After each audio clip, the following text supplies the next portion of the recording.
Chosen one जो होता है वो चलता फिरता कर्मा होता है। सिर्फ एक वॉकिंग कार्मा ही नहीं, एक वॉकिंग टेस्ट भी होता है लोगों का, जहाँ भी कोई डिवाइन पर्पस करने आया ना, आपने अगर चोजन वन के लिए ऑब्स्ट्रक्शन क्रिएट किए है, उसको डिस्ट्रॉय करने की, रूइन करने की, स्मेयरिंग, आइसोलेशन, पनिशिंग बिहेवियर, झूठ, फॉल्स विटनेस बने, इस तरह की चीजें जो भी करें, जिस भी कैपेसिटी में, हार्ट की इंटेंशन में, वर्ड से, ग्रुप्स में, अकेले, जैसे भी किया है, वो चीजें अल्टीमेटली आपके ऊपर एक कार्मा की तरह आएंगी ही आएंगी। आपने touch not my anointed says the Lord, यानी कि ईश्वर कहते हैं कि मेरे बंदे को मत छूना। बंदे से हमारा मतलब है यहाँ पर, जिसको हम कह सकते हैं कॉमन टर्मिनोलॉजी में, चोजन वन, यानी कि एक high light carrying spiritual being, human, जो कि ईश्वर का कोई पर्पस, हाई पर्पस फुलफिल करने आया है, चाहे अपने सिर्फ होने से या अपने किसी कार्य से।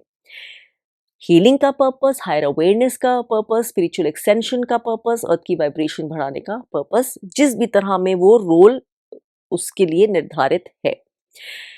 तो फिर जब ईश्वर का ऐसा कहना है कि टच नॉट माई अनॉइंटेड, यानी कि मेरे बंदे को मत छूना, क्योंकि ये मेरा काम करने आया है, ये मेरे से डिवाइनली गाइडेड और प्रोटेक्टेड है, हाईली प्रोटेक्टेड, तो फिर ईश्वर इतना जुल्म, इतना इनजस्टिस क्यों होने देता है इन लोगों के साथ for a huge period of their lives. इससे पहले कि हम इसकी बात करें, आपको बता दूं, मेरा नाम शुचि है। I am a fully empowered empath, a spiritual healer, light worker and an ancestral और ब्लड लाइन कर्स ब्रेकर। अगर आप मेरे 6 घंटे के deep inner healing without spiritual bypassing वाले यूडेमी कोर्स में इंटरेस्टेड हैं, तो आप लिंक को चैनल डिस्क्रिप्शन में और वीडियो डिस्क्रिप्शन में पाएंगे।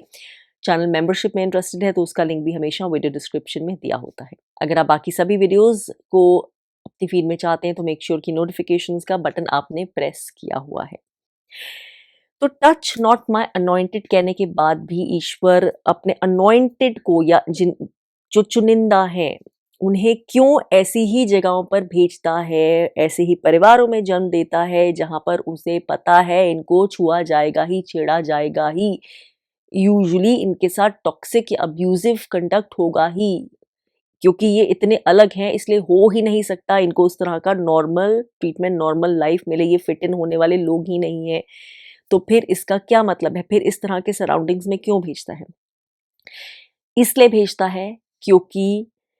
जो लाइट है उसका काम डार्कनेस में ही होता है। जहां पर ऑलरेडी लाइट है वहां पर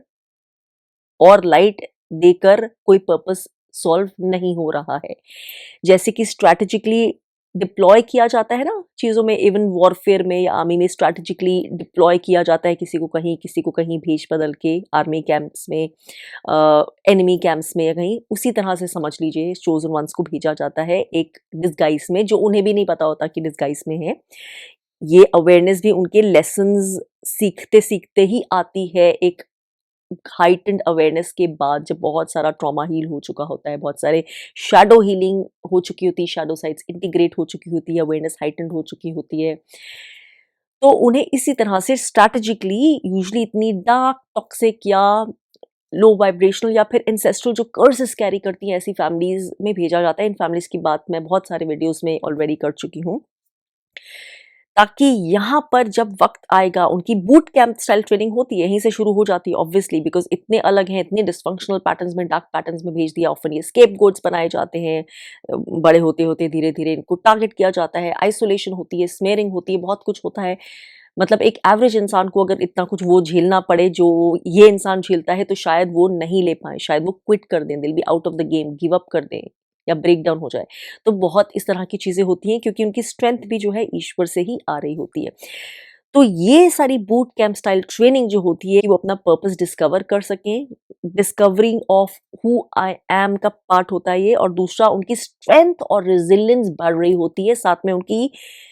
जो अवेयरनेस है वो भी इसी से निकलती है, जो हीलिंग की नीड है वो भी वहीं से निकलती है, या अपनी स्पिरिचुअल अवेकनिंग की जो अर्ज होती है, desperation to find out what is this about, who am I,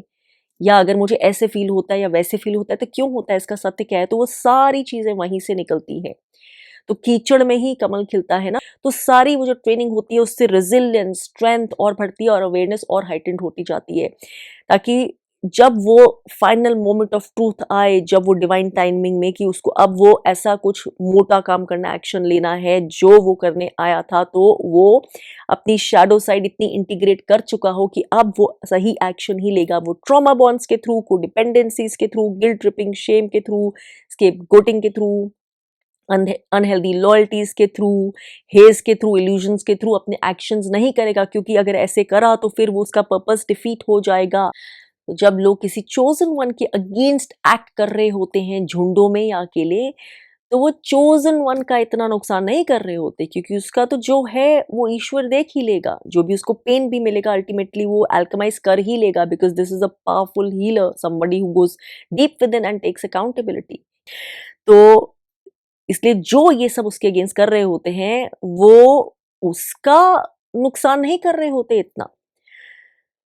on that spiritual level, वो अपने लिए ही गड्ढा खोद रहे होते हैं, वो अपना नुकसान कर रहे होते हैं, वो anti humanity, anti God, anti light काम कर रहे होते हैं। एंड ऑफन जब तक ये अगर जिनको समझ आती भी, आंखें खुलती भी हैं, बहुत लेट हो चुकी होती है, क्योंकि वो इतनी हील्ड स्टेट में नहीं थे कि जब ये इंसान उनके आसपास था तो वो अपने लेसन समझ पाए, वक्त रहते उस चीज का फायदा उठा पाए जो उन्हें एक गाइडेंस, एक हीलिंग, एक नर्चरिंग प्रेजेंस मिल रही है। एक ऑफन लोग उसको हल्के में लेते हैं या लेते हैं कि ये तो एक डिफरेंट इंसान है या बेवकूफ इंसान है। It's not taking that person seriously, क्योंकि ये जना अलग है, ये जना उनकी तरह इतना मटीरियलिस्ट नहीं है, ये जना उस तरह की टिपिकल बातें नहीं करता, टिपिकल वैलिडेशंस नहीं सीख करता। लोगों को मौका दिया जाता है उसके थ्रू कुछ सीखने का या अपनी कार्मिक अकाउंटेबिलिटी ले लेने का या वक्त रहते समझ जाने का, लेकिन मोस्ट ऑफन लोग इनमें से कुछ नहीं करते, जबकि chosen one often healing, guiding, rescuing, fixing अंत तक करता चला जाता है टिल ही रियलाइजेस, ही और शी रियलाइजेस कि नहीं, अब नहीं, मुझे अपने सेल्फ लव में खड़े होना है। जब उसकी ट्रेनिंग इतनी हो जाती कि उसको अपनी इनर सोवरेनिटी क्लेम करने की समझ आ जाती है और वो ये रोल से दूर हो जाता है, ऑफन उस समय तक बहुत देर हो चुकी होती है। बहुत सारे लोग इतना करने के बाद भी अपनी अकाउंटेबिलिटी, अपनी हीलिंग की रिस्पॉन्सिबिलिटी नहीं लेते हैं, अपना बर्ताव ठीक नहीं करते हैं, अपना इनर वर्क नहीं करते हैं, और उनके जो अटैक्स होते हैं इनफैक्ट उनकी और डार्क साइड निकल आती है towards the chosen one, and that is something which seals the karma, जिसको हम कहते हैं बहुत सारे लोगों के लिए, डिपेंडिंग उनके खुद के क्या कार्मिक एक्शंस रहे हैं individually and on their unlearned soul lessons on the unhealed shadow sides. तो ईश्वर चोजन वन को या अनॉइंटेड वन को ऐसे परिवारों में, ऐसी सेटिंग्स में भेजता है, और बाहर भी ऑफर उसे इस तरह के लोग जेन्युइन ऑथेंटिक लोगों से कहीं ज्यादा मिलते हैं। हाँ, ऐसे लोगों की कमी है इस वक्त धरती पे सिंस अ लॉन्ग टाइम, ये कलयुग के समय में, ये फेक मैट्रिक्स के समय में, लेकिन चोजन वन को तो जैसे स्पेशली चूज कर करके ऐसे लोगों की भरमार मिलती है जो अपनों से ही जब ऐसे शुरू होते हैं तो बाहर भी बहुत कुछ ऐसा होता है। इन सब चीजों से उसको हाइटेंड बूट कैंप ट्रेनिंग मिलनी है to find out the true self, to stand up in self love, to establish healthy boundaries, strong boundaries, trauma healing, shadow side healing, inner integration, inner child healing, truth को haze से cut करके sharp laser sharp देख पाना। तो इसके साथ ये जो डिस्क्लेमर इसलिए होता है, disclaimer touch not my anointed, क्योंकि chosen one is a walking Karma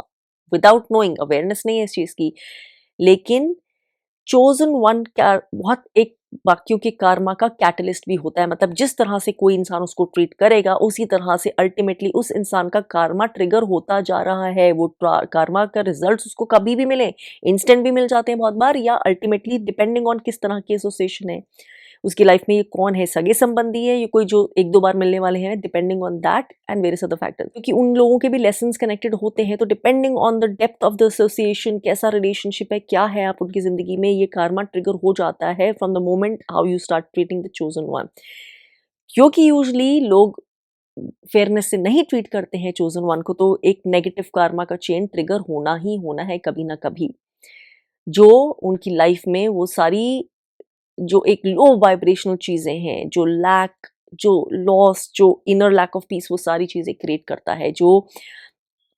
बहुत सारी तरह की जो उनकी चीजें हैं लाइफ में उसको नेगेटिवली अल्टीमेटली इम्पैक्ट करेगा, जिसको कार्मिक जस्टिस, कार्मिक रेट्रीब्यूशन भी बोलते हैं, मैंने और वीडियोस में भी बात की है। वहीं पे जो कुछ लोग जेन्युइनली साथ निभाते हैं, जेन्युइनली एम्पैथी से, ऑथेंटिसिटी से, फेयरनेस से, जेन्युइन सपोर्ट, लव से ट्रीट करते हैं, दिखाने के लिए नहीं बट जेन्युइनली जो बोलते हैं, जिसपे वो डिपेंड कर सकता है, जिनके ट्रूथ पे जिनकी फेयरनेस पे डिपेंड कर सकता है चोजन वन, उनको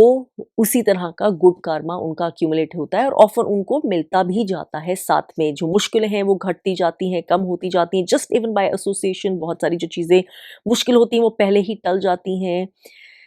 छोटी चीज़ों में और बड़ी चीज़ों में ये एक प्रोटेक्शन की तरह एनर्जी उन्हें फ़ील होती है। अब ये प्रोटेक्शन की तरह एनर्जी ऑफ़न डार्क लोगों को भी फ़ील होती है अगर चोज़न वन उनकी प्रेज़ेंस में, क्योंकि लाइट का यही काम है, लाइट जहाँ भी होती है वो नरिश करती है। तो इसीलिए डार्कनेस जो है वो लाइट के ऊपर फ़ीड भी करती है, लाइट पे सक भी करती है। क्योंकि डार्कनेस में ये एबिलिटी नहीं है खुद से कुछ क्रिएट करने की, लाइट में ये पर्याप्त कैपेबिलिटी है।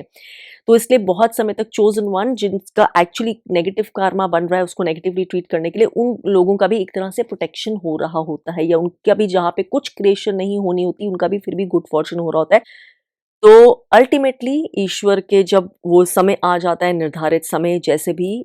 टू ईच अकॉर्डिंग टू उनके कार्मिक लेसन्स, उनकी डीड्स, उनकी ट्रीटमेंट कितने इंटेंसिटी क्या थी, या आपने उन चीजों से डार्कनेस को सपोर्ट किया है और लाइट के एंटी काम किया है, यानी ईश्वरी जो शक्तियां हैं उनके एंटी काम किया है, इसलिए आपको उसका वो कर्मा में तो जुड़ेगा ही। सो द चोजन वन सिर्फ एक वॉकिंग कार्मा ही नहीं, एक वॉकिंग टेस्ट भी होता है लोगों का, जहां भी वो जाता है, जहां भी एसोसिएट होता है, फैमिली में, किसी ग्रुप में, किसी कम्युनिटी में, शॉर्ट पीरियड के लिए, लॉन्ग पीरियड के लिए, बहुत एक्सटेंडेड पीरियड के लिए,